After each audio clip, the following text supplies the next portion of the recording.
Care ತಗೊಳಲ್ರಿ. ಇದು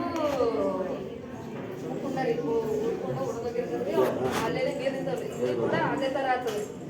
ಇದು ಈಗ ಎಲ್ಲಾದ್ರೂ ಸುಮ್ಮನೆ ಒಂದೊಂದು ವಸ್ತುಗಳು ಬಿದ್ದರೆ ಟೈರ್ ಅಥವಾ ವೇಸ್ಟ್ ಆದ ಬುಟ್ಟಿಗಳು ಅಲ್ಲಿ ಕೂಡ ಇದ್ದರೆ ಅಲ್ಲಿನೂ ನೀರು ನಿಂತು ಅಲ್ಲಿನೂ ಇದೇ ಥರ ಆಗ್ತಾವ್ರಿ.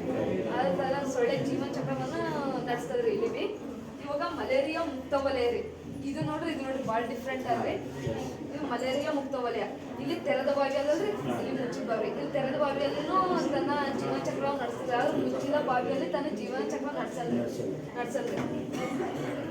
ಹಾಂ, ಜೀವನ ಚಕ್ರ ನಡೆಸಲ್ರಿ. ನಾವು ರಾತ್ರಿ ನೈಟ್ ಮಲ್ಕೋಬೇಕಾದ್ರೆ ಇಂಥ ಸೊಳ್ಳೆ ಪರದೆ ಹಾಕೊಂಡು ಮಲ್ಕೋಬೇಕ್ರಿ. ಮತ್ತೆ ಈ ಮನೆಗೂ ಡಿಫ್ರೆಂಟ್ ನೋಡ್ರಿ. ಇಲ್ಲಿ ನೀರು ಇರ್ತಾವ್ರಿ, ಇಲ್ಲಿ ನೀರು ನಿಂದ್ರಲ್ಲ. ನಾವು ಮನೆ ಕಟ್ಟಿದ್ರು ಕೂಡ ನೀರು ನಿಂದ್ರಲ್ಲದಾಗ ನೋಡ್ಕೋಬೇಕ್ರಿ. ಇಲ್ಲಿ ತೆರೆದ ಚರಂಡಿ ಅಲ್ರಿ, ಇಲ್ಲಿ ಮುಚ್ಚಿದ ಚರಂಡಿ. ಒಳ ಚರಂಡಿ ಊರಲ್ಲಿ ಇರ್ತಾವಲ್ರಿ, ಆಯ್ತ್ರಿ. ಇಲ್ಲಿ ನೀರು ಗಲೀಜ್ ನೀರು ಬಂದ್ರು ಕೂಡ ಹರಿದೋಗ್ತಾವ್ರಿ. ಎನಿ ಟೈಮು ಅಲ್ಲಿ ಸ್ವಚ್ಛತೆ ಇರ್ತದೆ.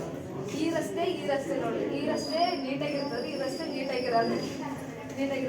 ಇವಾಗ ನಾವು ಒಂದೊಂದು ಸರ್ತಿ ಎಲ್ಲ ನೀರು ಇಟ್ಕೊಂಡ್ರು ಬೇರೆ ಗಲೀಜ್ ಪ್ರದೇಶದಿಂದ ಸೊಳ್ಳೆಗಳು ಬರ್ತಾವೆ. ಸೊಳ್ಳೆ ಬಂದ್ರೂ ಕೂಡ ನೀವು ಹೇಳಿದ್ರಲ್ಲ ಮನೇಲಿ ಮಾಡ್ಬೇಕಂತ, ಇದು ಮನೆ ನಮ್ಗೆ ಅವು ಸೊಳ್ಳೆ ಬತ್ತಿ ಮತ್ತು ಗುಡ್ ನೈಟು ಅವೆಲ್ಲ ಏನೇನೋ ಕೆಮಿಕಲ್ ಹಾಕಿ ತಯಾರು ಮಾಡ್ತಾರೆ. ನಮ್ಮ ಆರೋಗ್ಯಕ್ಕೆ ಹಾನಿಕಾರ ಆಗ್ತದೆ. ನಾವು ಮನೇಲಿ ಆದರೆ ಅವು ತೆಂಗಿನ ಚಿಪ್ಪೆ ತೊಗೊಂಡು, ತೆಂಗಿನ ಗುಜ್ಜು ಮತ್ತು ಇದು ಬೆಳ್ಳುಳ್ಳಿ ಸಿಪ್ಪೆ ರೀ, ಅದು ತೊಗೊಂಡು ಸುಟ್ಟರೆ ಸಾಕ್ರಿ. ಅದು ಎಲ್ಲಾರು ಸೊಳ್ಳೆಗಳಿರಲಿ ಅವು ಸಾಯ್ತಾವ್ರಿ. ಅವು ಎಲ್ಲಾರು ಸೊಳ್ಳೆಗಳಿದ್ರಿ ಸಾಯ್ತಾವ್ರಿ. ಮತ್ತೆ ಇದು ನಾವು ತೆರೆದ ಬಾವಿ ಇರ್ತದಲ್ರಿ, ಇದಕ್ಕೆ ಮೋಟ್ರನ್ನು ಫಿಕ್ಸ್ ಮಾಡ್ಬೇಕ್ರಿ. ಮತ್ತೆ ನಾವು ತೆರೆದ ಬಾವಿ, ಮುಚ್ಚಿದ ಬಾವಿ ಅಂತ ನಾವು ನೀರು ತಗೊಳಕ್ ತೆರೆದೇವು ಅಂದ್ರೆ ಅಲ್ಲಿ ನಾವು ಡೈರೆಕ್ಟ್ ಹೋಗ್ಬಿಡ್ತಾವ್ರಿ. ಹಾಗೆ ನಾವು ಹಿಂಗ ಮೋಟ್ರನ್ನ ಫಿಕ್ಸ್ ಮಾಡ್ಕೊಂಡ್ರೆ ಆರಾಮ್ ಎಲ್ಲಿ ನಿಂತಿರ್ತೀವಿ ಅಲ್ಲೇ ತಗೊಳಕ್ ನೀರು ಮುಚ್ಕೋಬೋದು.